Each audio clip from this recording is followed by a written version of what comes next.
The Ohio chapter of the American Academy of Pediatrics has partnered with the Cardinal Health Foundation to create Good for Growth, a program to promote childhood development by helping children, their families, and their communities build safe, stable, and nurturing relationships.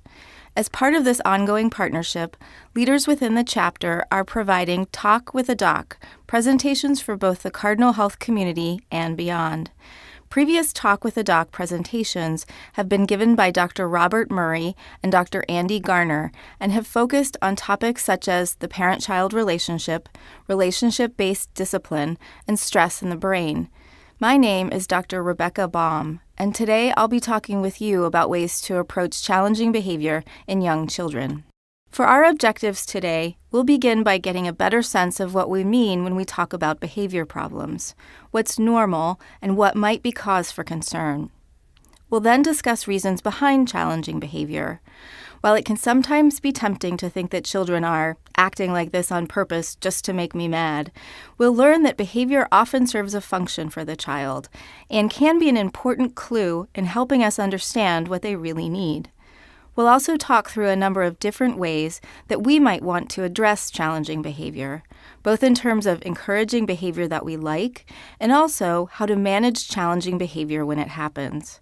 We know that none of us is perfect, kids included, and misbehavior is bound to occur. We'll discuss a number of ways, besides just time out, that might be helpful in managing challenging behavior so that we can be prepared when it happens.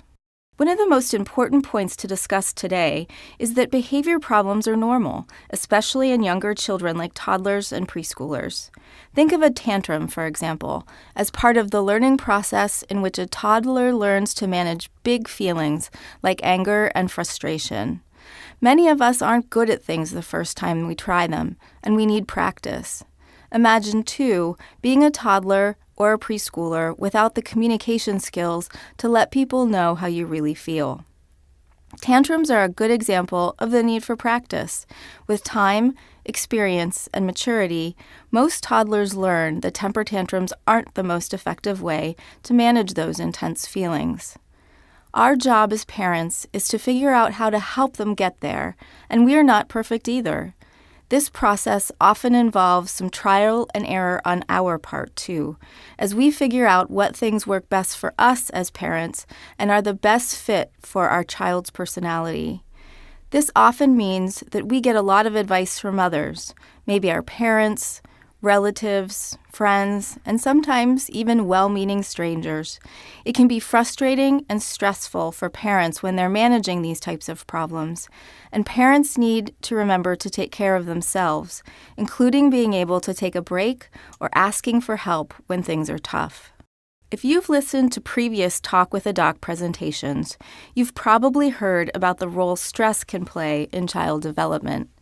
We all experience stress from time to time, and stress can actually play an important role in healthy development. Think back to elementary school, when you may have been nervous about an upcoming test. Your palms may have gotten sweaty just thinking about it, thanks to temporary changes in stress hormones.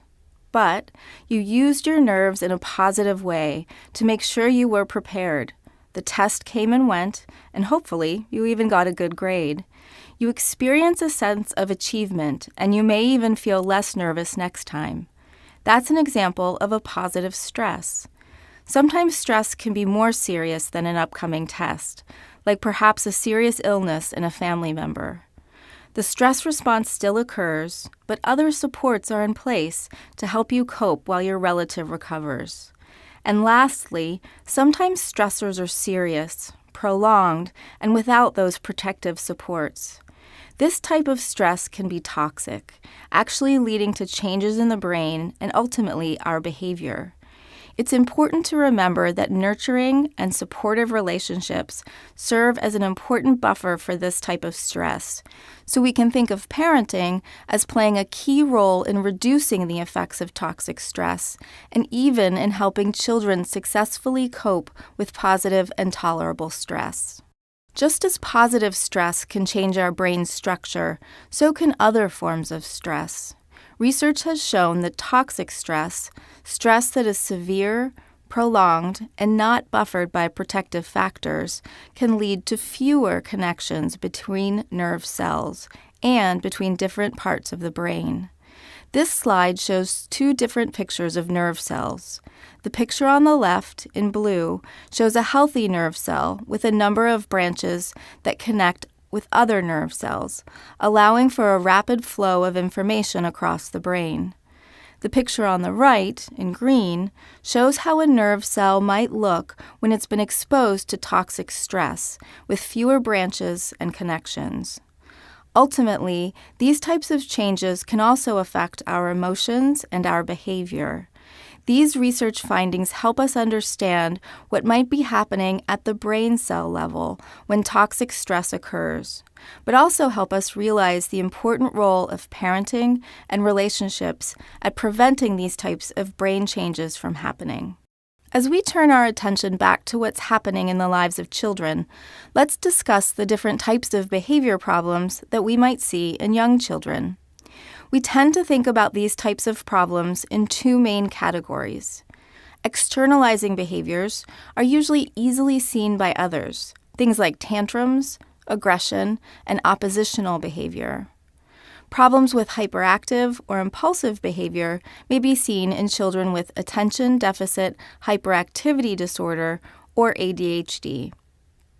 Noncompliance is a term used to describe situations in which a direction is given, often by a parent or other adult, but not followed by the child. This may lead to yelling on the part of the adult and an increase in challenging behavior on the part of the child. We'll talk more about this when we discuss reasons why misbehavior occurs. We use the term internalizing behavior to describe problems that are more evident to the person themselves and may actually not be appreciated by others. Things like anxiety, depression, or low mood may be particularly troubling to the person experiencing them, and other people may not be aware that they are struggling. Even young children can experience symptoms of anxiety and depression, but they may not have the communication skills yet that older children do to help us understand how they're feeling. Changes in behavior can be a clue, so it's important for us to be on the lookout for these types of problems. In young children, anxiety symptoms sometimes show up as extremely picky eating, trouble separating from parents or caregivers, or bedtime problems that can seem outside of the normal range. Symptoms of depression or low mood can show up as irritability, again, that's outside of the normal range for the child's developmental age. In the last slide, I used the term outside of what's normal for the child's developmental level. 2-year-olds can be challenging people as they navigate the world of new emotions, learning limits, and dealing with their frustrations. While we might expect temper tantrums to occur for a few minutes once or twice a day in a 2-year-old, we might be more concerned if a 6-year-old was having temper tantrums daily, especially if they were occurring for 30 to 45 minutes. When we consider what is normal for an individual child, we need to be thinking about where they are in terms of their development. We also need to think about what types of problems are present and to what extent they cause difficulty or distress for the child. The more severe the symptoms and the difficulty or distress they cause, the more likely we are to make a diagnosis of a behavioral health condition or disorder. It's important to note, however, that even problems that don't meet the criteria for a diagnosis of a behavioral health condition can still be challenging and distressing. The good news is that we have a number of strategies that can be helpful in managing behavioral problems across this wide spectrum of severity, from small variations in behavior to behavioral health disorders. As we begin to think about why behavior problems occur and what we can do about them, we also want to think about specific aspects that can serve as either risk factors or protective factors. This slide reminds us that we need to think about 3 main areas: the child, their environment, and genetics. Every child is different, each with their own personality or temperament. Some children are easygoing and adaptable to change. Other children have a more difficult time. Children with a difficult temperament are at a somewhat higher risk for developing challenging behavior. Children with developmental problems or poor health are also at higher risk. When considering the child's environment, we see that certain parenting practices can serve as an important protective factor, as can support from the community, be that a small circle of friends and family or community agencies and programs. Genetics also plays an important role, as behavioral health conditions like depression, anxiety disorders, and ADHD can have a hereditary component. It is important to remember, however, that very few of these risk factors are set in stone. That is, even though a certain risk factor may be present, we have significant opportunities to affect the long-term outlook for children, often by helping to make a change in their environment, as we'll discuss. Now let's consider a case. Let's meet Sam, who arrives at the doctor's office with his mother, Mrs. Stevens, for his 4-year-old well-child checkup. Maybe you know Sam or his mother, and maybe you've even been there yourself. Over the course of the visit, Sam has several temper tantrums, making it difficult for Mrs. Stevens to talk with the doctor. Mrs. Stevens, now somewhat embarrassed by Sam's behavior, tells the doctor that she has tried everything, including time out, which doesn't work. Getting increasingly frustrated, she responds to Sam by smacking his hand and saying, "Dr. Baum is going to give you a shot if you keep it up." Let's think for a minute about what Sam's mother might have done differently. I'll give you 4 options. The first option, option A, is to smack Sam's bottom instead of his hand to teach him a lesson. Option B is to keep her feelings to herself, because doctors can't really help with these kinds of things. Option C is to bring a few activities to help keep Sam busy during the visit. And option D is to make sure that Dr. Baum follows through with her threat to give Sam a shot. If you chose option C, you're on the right track. In different situations and in different times in our lives, sometimes the other options may have been tempting too. Let's now spend some time talking about parenting practices that can be helpful in these types of situations. This slide lists a number of important aspects of parenting. We think of parenting as purposeful, helping to teach and guide children through new and challenging experiences, while also setting consistent limits and expectations. Parents also have a role in protecting children from harm and other significant stressors, as we've discussed earlier. Parenting also needs to be personal, ideally adapting to the child's own personality or temperament. It's also progressive, evolving to meet the ever-changing developmental needs of the child. Positivity is also important, helping to instill hope and resilience. And lastly, it should be playful. Throughout childhood, play is a key component in developing the relationship between the parent and the child. Through play, younger children discover new concepts and ideas, sharing in this delight and wonder with their parents, fostering creativity and interaction. You'll notice the use of corporal punishment or physical discipline like spanking or hitting didn't make our list. The use of corporal punishment as a form of discipline has been well researched.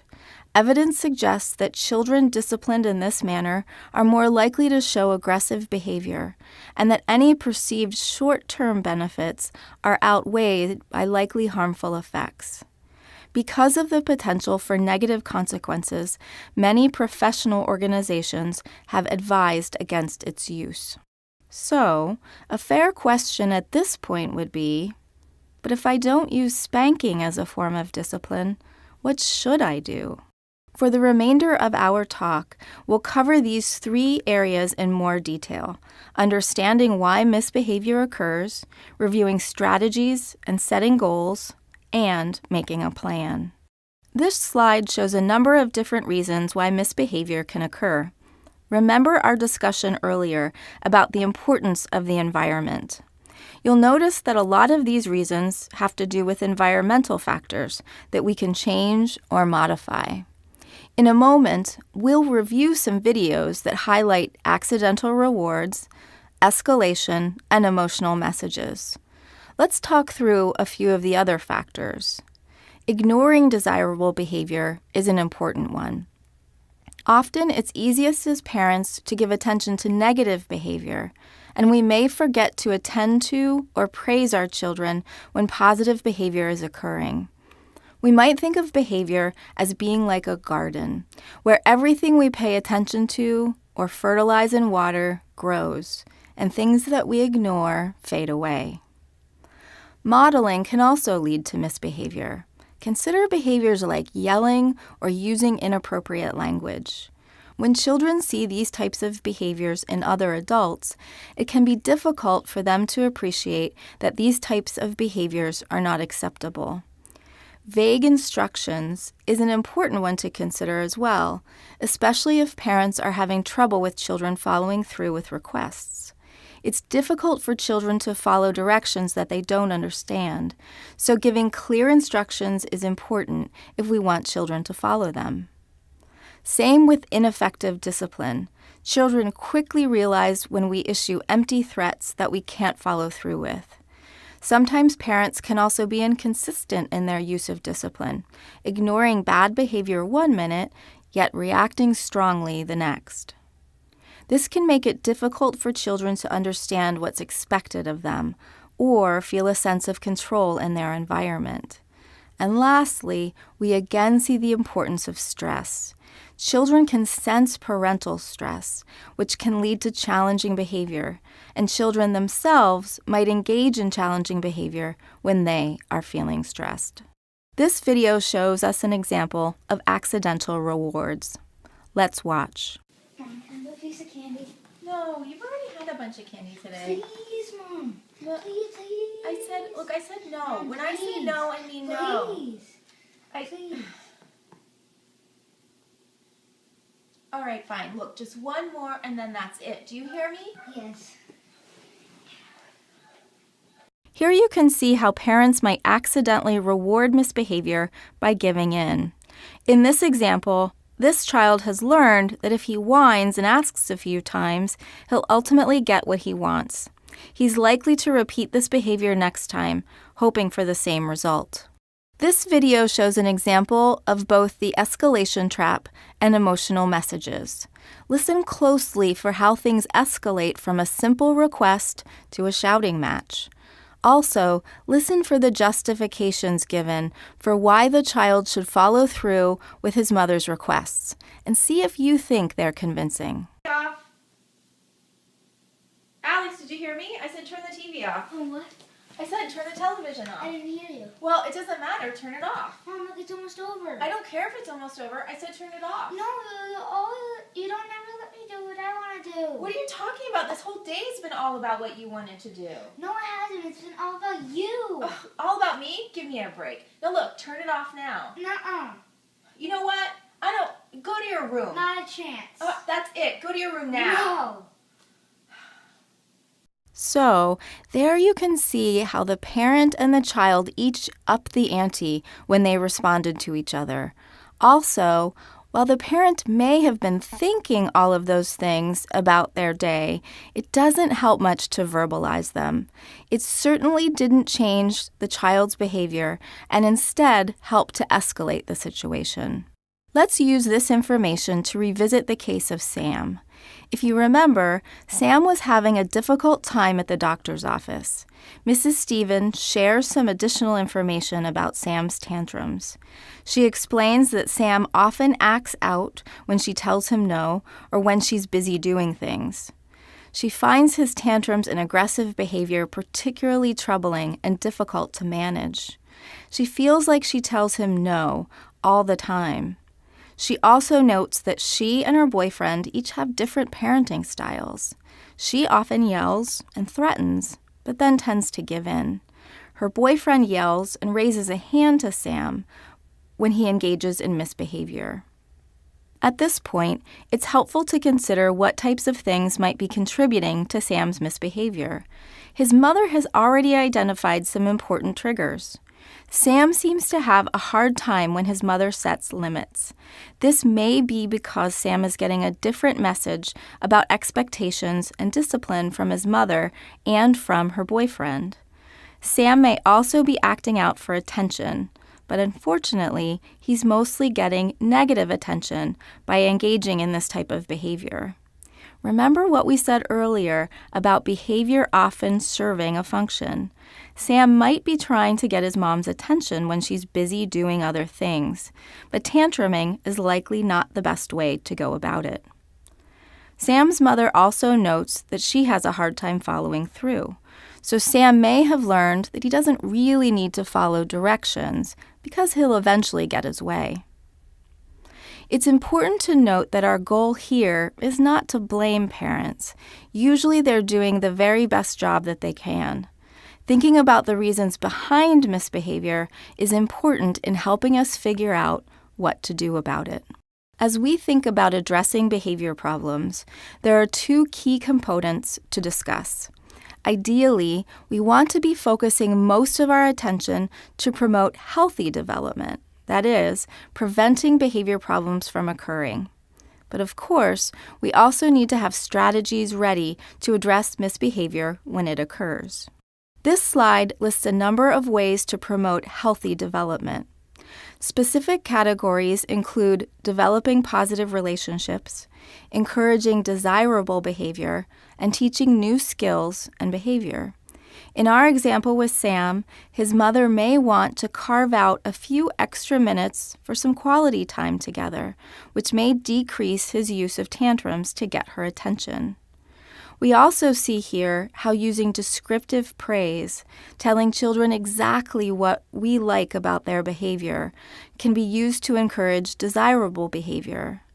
Keeping children busy and engaged can also help reduce the chance of misbehavior. And lastly, sometimes children need to learn new skills or behaviors, which can be modeled by setting a good example and reinforced through the use of praise or small rewards. In our example with Sam, he might need a reminder to use a calm and quiet voice when he needs his mother rather than tantruming to get her attention. Let's look at an example of descriptive praise. Alex, thank you so much for doing a nice job reading by yourself. I really appreciate it. Thanks. You're welcome. There are a few things to notice here. Of course, things aren't always this easy, but you'll notice that the overall tone was calm and positive, a much different environment than we saw in our earlier videos. You'll also know that the parent was very specific in telling her son what she liked about his behavior. This increases the chance that he'll engage in this type of behavior again. When we use more vague terms like good job, it can be difficult for children to know exactly what was good about their behavior. This table lists a number of strategies that we can use to manage misbehavior. Overall, these strategies are also helpful in developing self-control. We've talked about the importance of establishing clear ground rules and giving calm, clear instructions. Time out is a strategy that is used to remove a child from a challenging situation briefly, allowing them to calm down and prevent escalation. For older toddlers and preschoolers, we typically recommend that time out lasts for about 1 minute for each year of age, so 2 minutes for a 2-year-old and 3 minutes for a 3-year-old. We typically use timeout for more serious infractions, like hitting or biting, and use other strategies to address minor misbehavior. When putting a child in timeout, it's important for parents to remain calm and briefly explain why the child is going into timeout. During the timeout period, the parents should do their best to limit their attention towards the child. When the timeout is over, it can be very helpful to allow the child an opportunity to engage again in the activity that they were having trouble with. Praise for successful attempts can help to encourage the desired behavior. It's usually best to avoid longer discussions about the challenging behavior until both the parent and the child are calm. Let's watch an example of another strategy, planned ignoring. Use of the word planned is important here.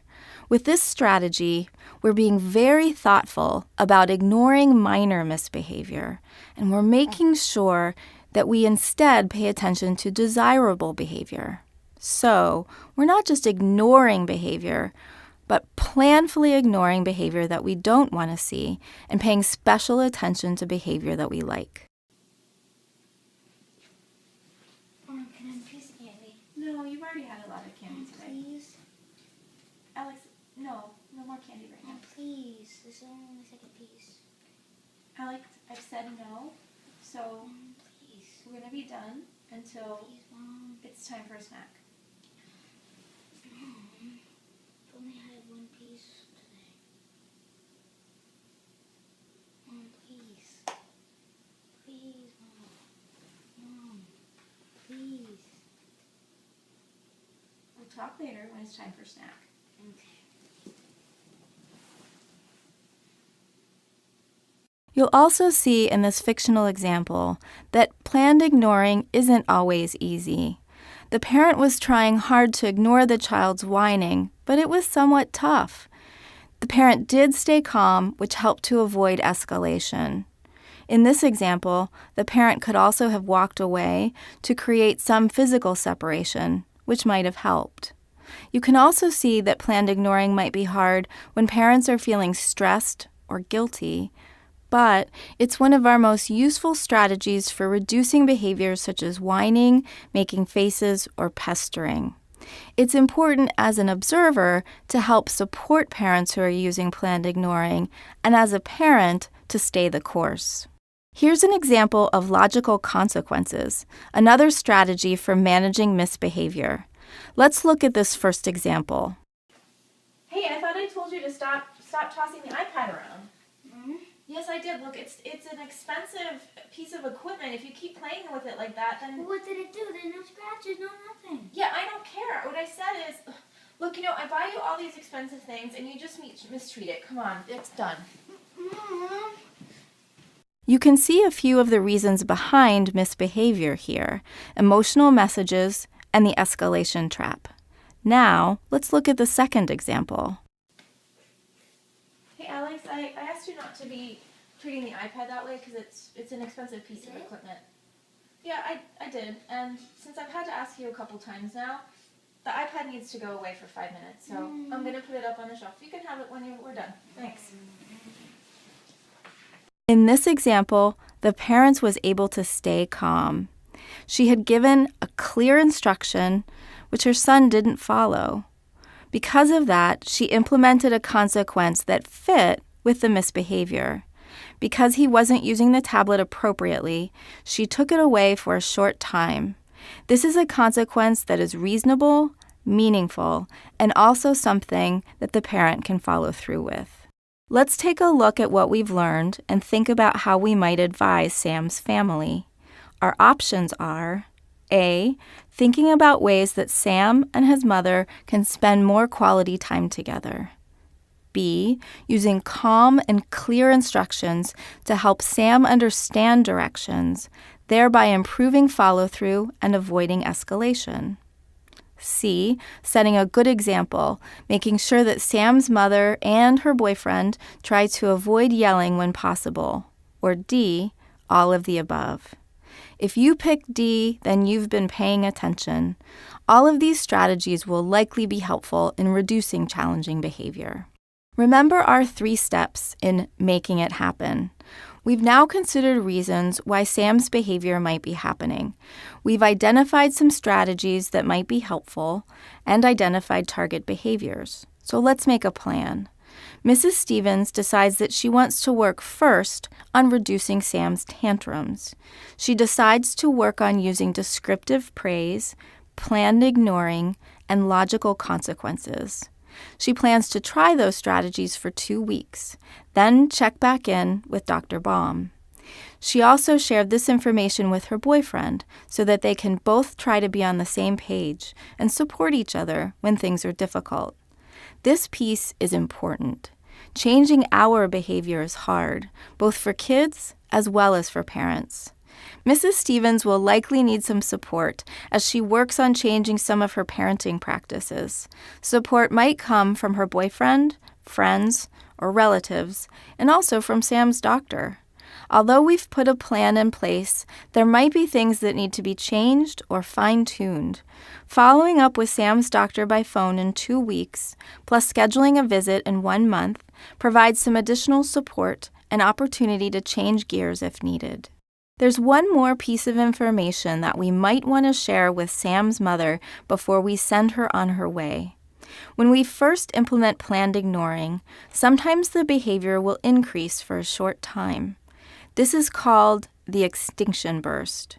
Consider whining. If whining has worked before, but now it's not, a child might whine longer, louder, or more often. If planned ignoring continues and the child receives praise for times when he or she accepts a limit that the parent has set, and when the child asks nicely for things, the child will soon learn that whining doesn't work. Understanding that the extinction burst might happen is important for parents to be successful. Our answer for the question on this slide, then, is D. Both A, that Sam's whining might get worse for a few days, but then get better, and C, that things might be a bit stressful and having a plan to manage stress is a good idea, are true. Sam's mother might also want to set a clear expectation with Sam about asking nicely before she starts using planned ignoring to help ensure success. Let's summarize what we've learned. We've discussed that behavior problems are common in young children and, in fact, are a normal part of growing up. Managing behavior problems can be stressful, but there are a number of strategies parents can use to promote desirable behavior and to manage misbehavior when it occurs. We hope that you've enjoyed this presentation and can use this information to help promote healthy development for our children. You probably recognize a number of things that you're doing well in your role as a parent or in interacting with young children. You may have also noticed a few things that you'd like to do differently. No parent is perfect, and thankfully, we don't have to be in order to raise healthy children. Just as our children grow and develop, we have an opportunity to do so too. If you have more questions about this information, please visit our website at www.goodforgrowth.com. Thank you again for taking the time to listen to this Talk with a Doc presentation, and thank you to the Cardinal Health Foundation for making this project possible. Thank you for listening. This has been a presentation of Good for Growth, a program brought to you by the Cardinal Health Foundation and the American Academy of Pediatrics, Ohio chapter.